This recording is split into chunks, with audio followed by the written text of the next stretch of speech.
ఇప్పుడు మళ్ళీ ఇలా అన్నాడు. భార్య బంగారు చెంబుతో శుద్ధ జలం ఇచ్చింది, ఆ నీళ్లు పోసాడు, శివలింగం అంతా కడిగినట్టు అయిపోయింది. ఇప్పుడు ఇలా చేయి పెట్టాడు, పెరిగిచ్చింది, పెరుగు ఎత్తి పోస్తే బిళ్ళల బిళ్ళలుగా పడి మీద తూలుతుంది. చెంబు కింది వరకు దింపాలి అభిషేకం చేసేటప్పుడు, దింపి పోస్తే మీదకి తూలకుండా శివలింగం అంతా అలదుకుంటుంది. ఇప్పుడు మళ్ళీ శుద్ధ జలం చేశాడు, ఆ పెరుగు బిళ్ళలు దిగిపోయి తేనె తీసుకున్నాడు, అభిషేకం చేస్తున్నాడు.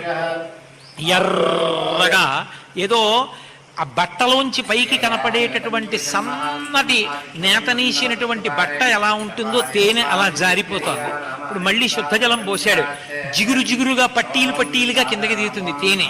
ఆ దిగిపోయినటువంటి స్థితి చూశాడు. నేతి పాత్ర జాగ్రత్తగా పట్టుకోవాలి, పట్టుకున్న చోట నెయ్యి తగిలితే జిగురు చెంబు పడిపోతుంది. కింద పొడిగా తుడిచి భార్య చేతిలో పెట్టింది, అది పట్టుకుని నేతిని పోస్తున్నాడు. బరువుగా మెల్లిగా దిగుతుంది.